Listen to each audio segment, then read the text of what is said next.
I still remember the sound of my mom's voice that night.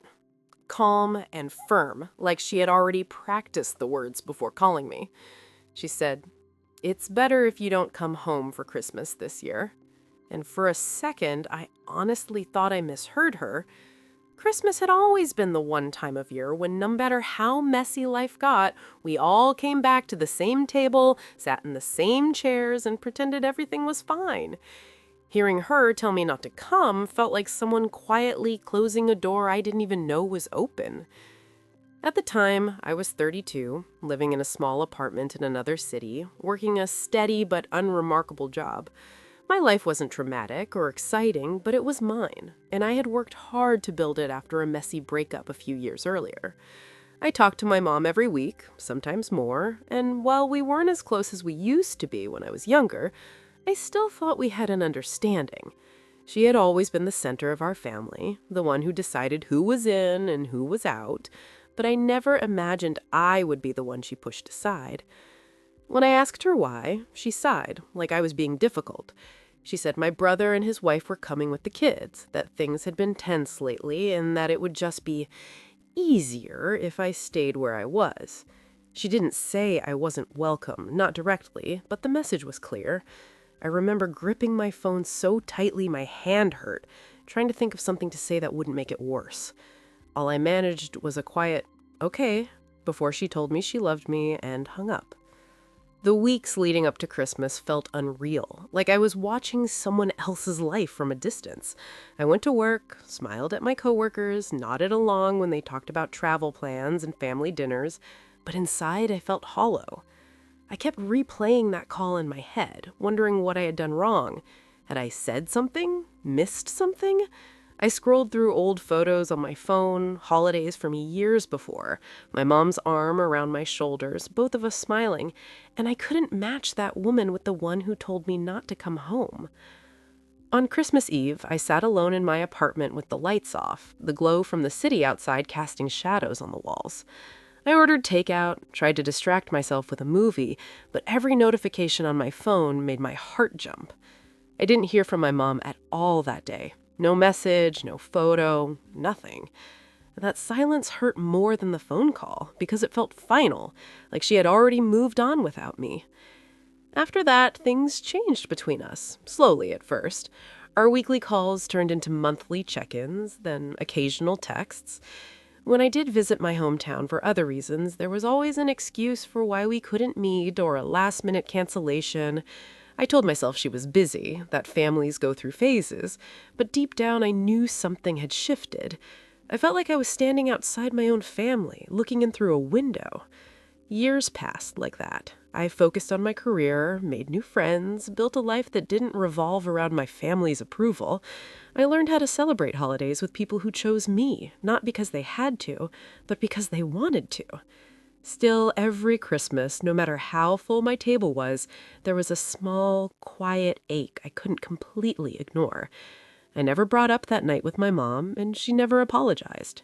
It was as if we had both silently agreed to pretend it never happened. Then, one afternoon, years later, my phone rang with her name on the screen, and something in my chest tightened before I even answered. Her voice sounded different this time, unsteady, like she was holding back tears. She said my name the way she used to when I was a kid and I had done something wrong, and in that moment, I knew whatever she was about to say, it was going to change everything again. She didn't get straight to the point. My mom talked around it at first, asking about my job, my health, things she already knew the answers to. I could hear her breathing on the other end of the line, uneven and nervous, and I waited, letting the silence stretch until she finally broke. She told me she wasn't doing well, that things at home had been difficult, and then her voice cracked in a way I had never heard before. She said, "I need to talk to you about what happened back then," and my stomach dropped. She admitted that the Christmas she told me not to come home wasn't about convenience or tension, not really. My brother had given her an ultimatum, said he wouldn't bring the kids if I was there, accused me of being a bad influence, of stirring up drama just by existing. Instead of standing up for me, she chose the path that caused the least noise, the one that kept her house full and her role as the perfect grandmother intact. Hearing her say it out loud felt like reopening an old wound, but deeper this time, because now I knew the truth. I didn't interrupt her. I just listened as she talked about how that decision haunted her, how she told herself it was temporary, that she would fix it later. But later never came. She said the more time passed, the harder it became to reach out, to admit she had been wrong. My brother and his family slowly took over her life, her home, her decisions, until she barely recognized herself anymore. As she spoke, I realized this wasn't just an apology she was offering. It was a confession.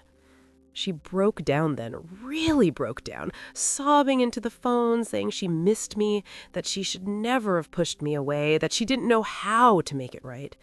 I sat there, phone pressed to my ear, tears sliding down my face, feeling a strange mix of sadness and clarity. For years, I had carried the weight of that rejection, wondering what was wrong with me. Hearing her admit it was never about me felt like a release I didn't know I needed. But along with that relief came anger, quiet and steady. I thought about all the holidays I spent feeling unwanted, all the times I doubted myself, all because it was easier for her to exclude me than to stand up for me. I told her I needed time, that I couldn't fix years of hurt in one phone call. She agreed, her voice small, and we ended the call without any promises, just an understanding that something had finally been said. In the weeks that followed, I couldn't stop thinking about what she had told me. I replayed memories with a new perspective, saw patterns I had ignored before. My mom had always avoided conflict, even if it meant sacrificing one relationship to keep another. I realized that if I was going to move forward, it couldn't be by slipping back into the old dynamic, pretending everything was fine again. I needed to protect myself this time. So I made a decision, one that wasn't loud or dramatic, but it was firm. I set boundaries. I told my mom I was open to rebuilding our relationship, but only if it was honest and equal. No more pretending, no more being pushed aside when it was inconvenient. I didn't demand apologies or explanations from anyone else. I simply stopped chasing the role I had been denied. That choice shifted something in me. For the first time, I felt in control of my own story, not waiting for approval or an invitation that might never come. My mom started calling more often, trying to make up for lost time. But now, the balance was different. I answered when I wanted to. I shared what I chose to share. And slowly, I saw the weight of her regret settle in, not because I punished her, but because I no longer carried it for her. Then, one day, she asked if she could come visit me, just the two of us. She said she wanted to see the life I had built, to understand the person I had become. I agreed, knowing that this visit would be a turning point, for better or worse. When she arrived, I could see how much she had aged, how fragile she looked compared to the woman I remembered. As we sat across from each other in my small living room, the air thick with unspoken words, I knew this was the moment where everything we had avoided would finally come to the open. We talked for hours that first night, not just about the past, but about who we were now. My mom listened more than she spoke, really listened, as I told her what those years had been like for me, how being told not to come home had changed the way I saw myself and my place in the world. She cried again, quietly this time, and apologized without excuses, without trying to explain it away. It wasn't perfect, but it was real, and that mattered more than anything else. The next day, something unexpected happened. My brother showed up unannounced, angry and defensive, clearly upset that my mom was with me. He accused me of manipulating her, of pulling her away from her real family, and for a moment, the old fear crept back in. But then I saw my mom straighten in her chair, her voice steady as she told him to stop. She said she was tired of choosing comfort over doing the right thing, tired of letting him control her relationships. Watching her stand up for me, finally, was surreal, like witnessing a scene I had imagined but never believed would happen. My brother left in a storm of accusations, but for the first time, I didn't feel responsible for fixing it. I let him go, knowing that some things couldn't be mended unless everyone was willing to change.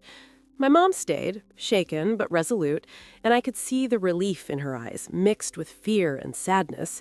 She told me later that breaking down years after that Christmas wasn't just about guilt. It was about realizing how much she had lost by trying to keep everyone else happy. In the months that followed, our relationship settled into something new. It wasn't the same as before, and it never would be, but it was healthier.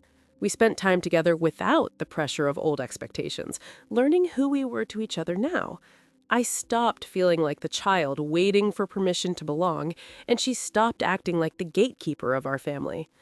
That Christmas, years after she told me not to come home, we celebrated quietly, just the two of us and a few people who had become my chosen family. There was no big dinner, no forced smiles, just warmth and honesty. At one point, my mom looked around the room, tears in her eyes again, and whispered that she wished she had done this sooner. I squeezed her hand and told her what I had finally learned myself, that it was never too late to choose differently. Looking back, I see that night she pushed me away as the moment my life split into two paths, one where I kept chasing approval that was never guaranteed, and one where I learned to stand on my own. My mom's breakdown years later didn't erase the pain, but it gave it meaning. It showed me that sometimes people don't realize what they've lost until they're forced to face the silence they created. Now, when I think about family, I think about choice, not obligation. I think about the strength it takes to walk away and the courage it takes to come back on new terms. And every Christmas, when I sit at a table filled with people who want me there, I remember that I didn't lose my family that night. I found myself.